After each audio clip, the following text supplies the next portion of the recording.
प्रभु और हमारे उद्धारकर्ता यीशु मसीह के अद्भुत नाम से आप सभी को नमस्कार। आज का प्रश्न, पाम संडे क्या है? पाम संडे वह दिन है जब हम यीशु के पुनरुत्थान से एक सप्ताह पहले यरूशलेम में उसके विजयी प्रवेश का जश्न मनाते हैं। मत्ती 21:1-11। जैसे ही यीशु ने पवित्र शहर में प्रवेश किया, वह गोलगोथा की ओर एक लंबी यात्रा की परिणति के करीब पहुंच गया। वह खोए हुओं को बचाने आया था। लूका शाम के 7:10, और अब समय था, यह वह स्थान था उस उद्धार को सुरक्षित करने का। पाम संडे ने यीशु की पार्थिव सेवकाई के अंतिम 7 दिनों की शुरुआत को चिन्हित किया, जिसे अक्सर जुनून सप्ताह कहा जाता है। पाम संडे पृथ्वी पर यीशु के कार्य का अंत की शुरुआत था। पाम संडे की शुरुआत यीशु और उनके शिष्यों ने जैतून पर्वत पर यात्रा करने के साथ की। यहोवा ने 2 चेलों को बेतफगे के गांव में सवारी करने के लिए एक जानवर खोजने के लिए भेजा। उन्होंने एक गधे का अखंड बछड़ा पाया, जैसा कि यीशु ने कहा था कि वे ऐसा करेंगे। लूका शाम के 7:29-30। जब उन्होंने बछड़ा को खोला, तो मालिकों ने उनसे सवाल करना शुरू कर दिया। शिष्यों ने उस उत्तर के साथ उत्तर दिया जो यीशु ने प्रदान किया था, प्रभु को इसकी आवश्यकता है। लूका शाम के 7:31-34। आश्चर्यजनक रूप से, मालिक उस उत्तर से संतुष्ट हुए और शिष्यों को जाने दिया। वे गधे को यीशु के पास ले आए, और अपना चोगा उस बच्चे पर फेंका, और यीशु को उस पर पहनाया। लूका शाम के 7:35। जैसे ही यीशु यरूशलेम की ओर चढ़ा, एक बड़ी भीड़ उसके चारों ओर इकट्ठी हो गई। यह भीड़ समझ गई कि यीशु ही मसीहा है। जो उन्हें समझ नहीं आया वह यह था कि अभी राज्य की स्थापना का समय नहीं आया था, यद्यपि यीशु ने उन्हें ऐसा बताने की कोशिश की थी। लूका शाम के 7:11-12। सड़क के किनारे भीड़ की हरकतें पाम संडे नाम को जन्म देती हैं। एक बहुत बड़ी भीड़ ने अपना लबादा सड़क पर फैलाया, और औरों ने पेड़ों से डालियां काटकर सड़क पर फैला दी। मत्ती 21:8। सड़क पर अपने लबादे बिखेरते हुए, लोग यीशु को शाही व्यवहार दे रहे थे। राजा येहू को उसके राज्याभिषेक के समय समान सम्मान दिया गया था। 2 राजा 9:13। यूहन्ना विवरण को दर्ज करता है कि उन्होंने जो डालियां काटी वे खजूर के पेड़ों की थीं। यूहन्ना 12:13।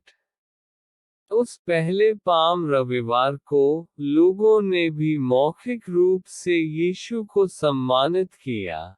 जो भीड़ उसके आगे और उसके पीछे चली गई, वह चिल्लाया, दाऊद के पुत्र के लिए होसना। धन्य है वह जो प्रभु के नाम से आता है। होसना सर्वोच्च स्वर्ग में।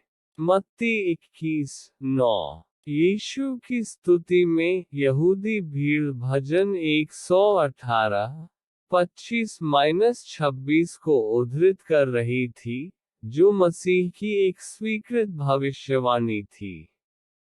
एक मसीहाई भजन के संकेत ने उपस्थित धार्मिक अगुवों से नाराजगी को आकर्षित किया। भीड़ में से कुछ फरीसियों ने यीशु से कहा, हे गुरु, अपने चेलों को ताड़ना। लूका शाम के 7:39। हालांकि यीशु ने सच बोलने वालों को फटकारने की कोई आवश्यकता नहीं देखी। उन्होंने उत्तर दिया, मैं आपको बताता हूँ, यदि वे चुप रहें, तो पत्थर चिल्ला उठेंगे। लूका शाम के 7:40। यरूशलेम में यीशु के आगमन से लगभग 450 से 500 साल पहले, भविष्यवक्ता जकर्याह ने उस घटना की भविष्यवाणी की थी जिसे अब हम पाम संडे कहते हैं। हे सियोन बेटी, बहुत आनंदित हो। चिल्लाओ, बेटी यरूशलेम। देख, तेरा राजा तेरे पास आता है, धर्मी और विजयी, दीन और गदहे पर सवार, गदहे के बच्चे पर सवार। जकर्याह 9:9। भविष्यवाणी हर विशेष में पूरी हुई, और यह वास्तव में आनंद का समय था, क्योंकि यरूशलेम ने अपने राजा का स्वागत किया था। दुर्भाग्य से, उत्सव लंबे समय तक चलने वाला नहीं था।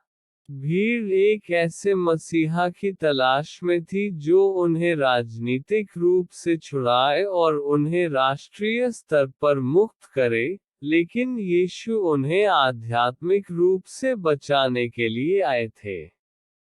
सबसे पहले चीजें और मानव जाति की प्राथमिक आवश्यकता आध्यात्मिक है, न कि राजनीतिक, सांस्कृतिक या राष्ट्रीय मुक्ति। यहाँ तक जब कोटहीन भीड़ ने हथेली की शाखाओं को लहराया और खुशी के लिए चिल्लाया, तो वे यीशु की उपस्थिति के सही कारण से चूक गए।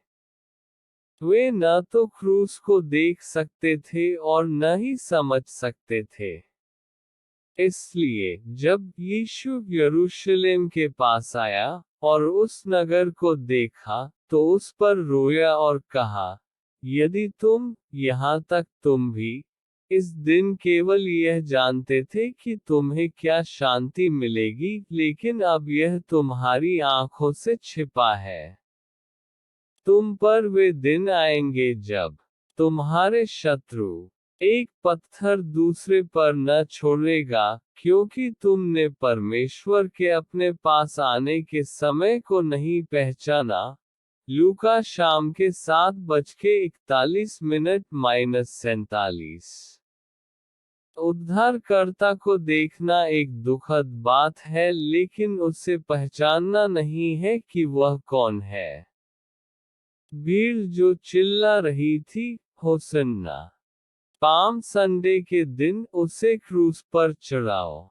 उस सप्ताह के अंत में मत्ती 27:22-23।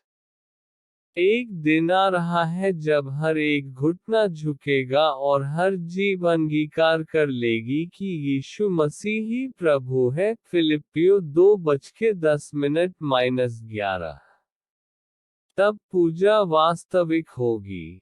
साथ ही, यूहन्ना स्वर्ग में एक दृश्य को रिकॉर्ड करता है जिसमें जी उठे हुए प्रभु के अनंत उत्सव को दर्शाया गया है। मेरे सामने एक बड़ी भीड़ थी, जिसे कोई भी गिन नहीं सकता था।